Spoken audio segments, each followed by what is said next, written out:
धरने पे बैठी हुई महिलाओं की व्यथा मैं आपको दिखाई रहा था, पर यहाँ एक बात जोड़ना चाहता हूँ।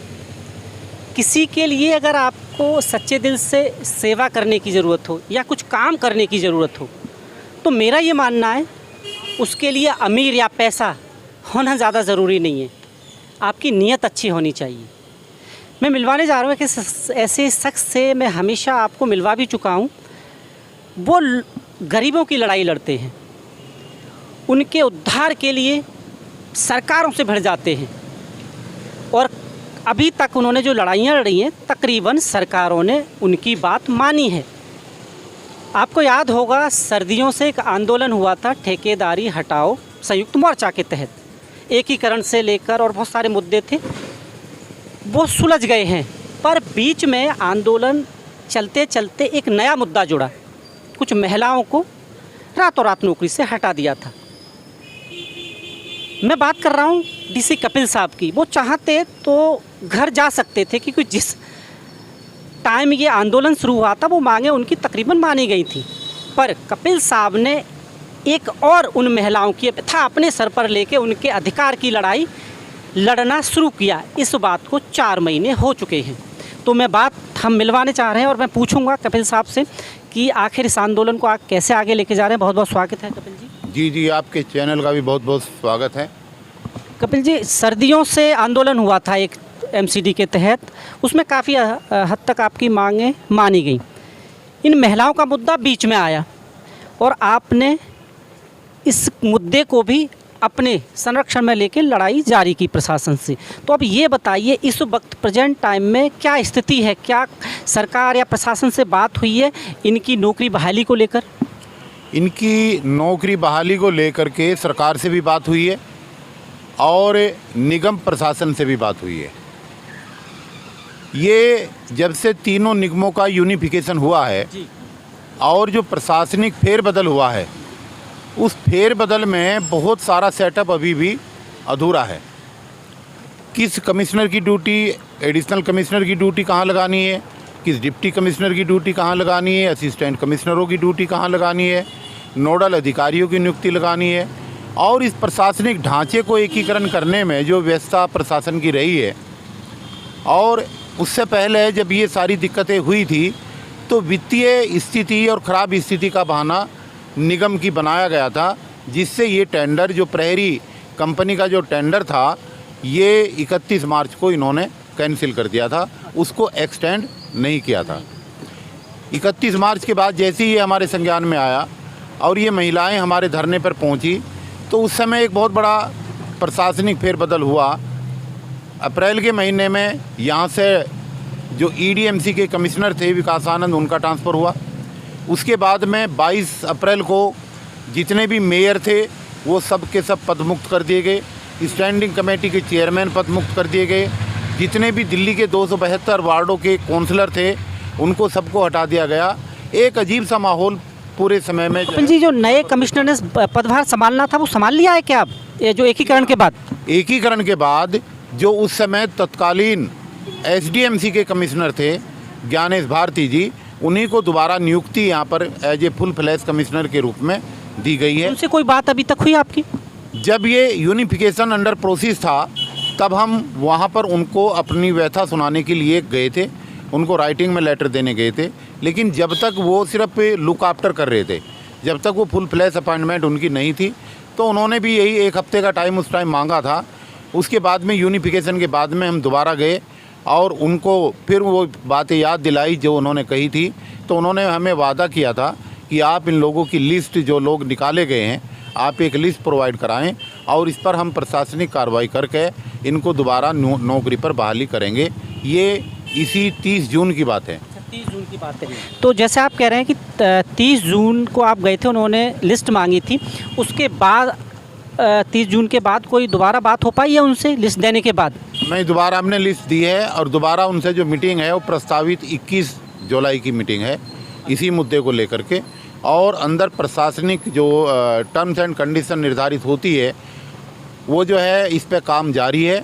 अभी किस लेवल तक हुआ है और अप्रूवल कहाँ तक आई है, क्योंकि फाइनेंस से जुड़ा हुआ मामला है 6.5 करोड़ रुपए का, उसकी स्थिति जो है पूरी की पूरी स्पष्ट होगी आने वाली 21 तारीख को। कपिल जी, एक चीज़ मुझे बताइए, महिलाओं से मैं बात कर रहा था तो कहीं ना कहीं इतने टाइम से बैठी हुए हैं तो कॉन्फिडेंस थोड़ा सा टूट जाता है।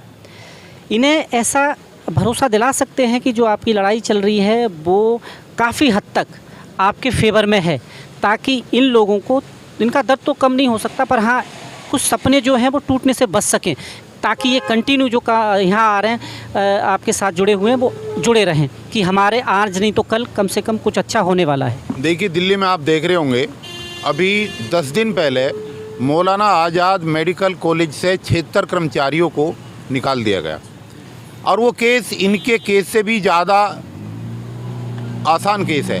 वहाँ पर टेंडर भी एक्सटेंड कर दिया गया, लेकिन जिस कंपनी को टेंडर मिला उस कंपनी ने सारे नए कर्मचारी भर्ती कर दिए और जो पुराने 76 कर्मचारी थे वो निकाल दिए। यही कहानी राजीव गांधी हॉस्पिटल के अंदर हुई, वहाँ पर 200 लड़कों को निकाल दिया गया। दिल्ली सरकार के अंदर जो डिस्पेंसरीज़ हैं वहाँ से भी 566 बच्चों के साथ इसी तरीके का रवैया। तो पूरे देश के अंदर ठेकेदारी हटाने का, निजीकरण करने का, गरीब कर्मचारियों को परेशान करने का, ये तमाम तरीके की चीज़ें चल रही हैं। लेकिन इस वाले मैटर में इनका लीगल पक्ष बहुत मजबूत है।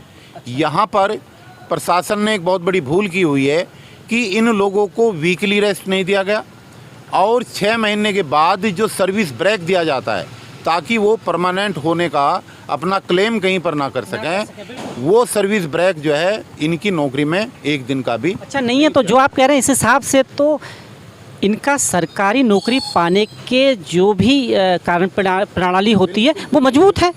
इनके काम में, इसीलिए इनके काम में डिले हो रहा है और इनके काम को करने के लिए सरकार किसी भी तरीके से पीछे नहीं हट पाएगी, ये हमने जो है सोच रखा है। अच्छा कपिल जी, एक चीज़ बताइए, आप हमेशा सरकार प्रशासन से टकराते रहे और आप बहुत अंदर तक की खबर रखते हैं, इन महिलाओं के मामले में आपको क्या लगता है?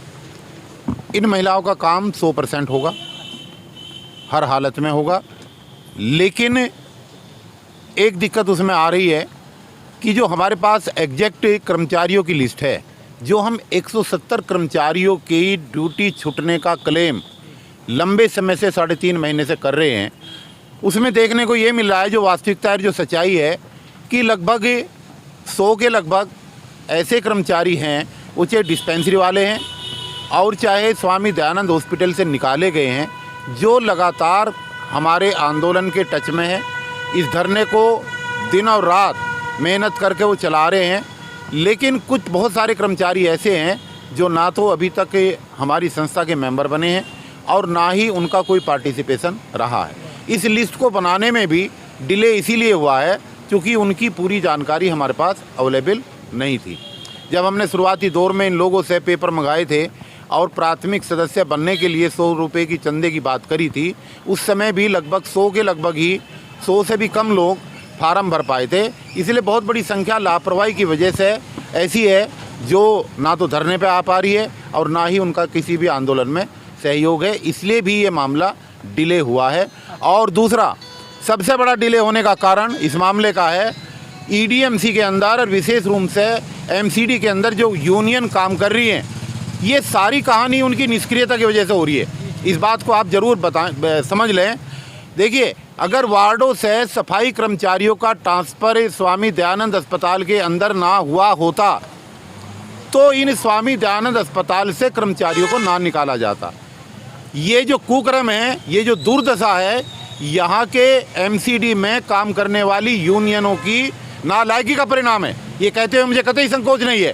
और अभी भी वो बेशरम लोग जिन्होंने धरने की शुरुआत की थी, वो यहाँ पर आकर के महिलाओं को बरगलाने का काम कर रहे हैं, इनको बहकाने का काम कर रहे हैं। वो नालायक लोग हैं जिनसे जीवन में अपना घर नहीं समझा और वो बाहर जो है ताका झाकी करने का काम कर रहे हैं। आपके चैनल के माध्यम से मैं ऐसे लोगों को बताना चाहता हूं कि इस जीत के कगार पर पहुंची हुई सफलता में वो दखलंदाजी ना करें और इन सीधी सादी महिलाओं को और यहाँ पर धरने पर बैठे हुए भाइयों को बरगलाने की कोशिश ना करें।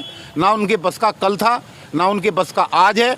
और वो समाज के वो कीड़े हैं जो अपनी बहन और बेटियों की इज्जत करना नहीं जानते, जो उनकी रक्षा करना नहीं जानते, जो उनके हकों के लिए लड़ना नहीं जानते।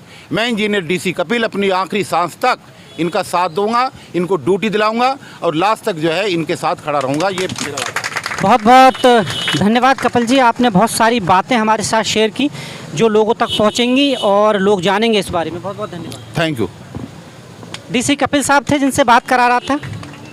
डीसी कपिल साहब, एक चीज़ और बता दूं आपको, आईआईटी कानपुर से पास आउट हैं, पढ़े लिखे व्यक्ति हैं, और जब पढ़ा लिखा व्यक्ति किसी की नुमाइंदगी करता है तो जीत का जो परसेंटेज है वो बढ़ जाता है। तो ऐसे ही आप मेरे साथ जुड़े रहें। आप देख रहे हैं JNN न्यूज़। बहुत बहुत धन्यवाद।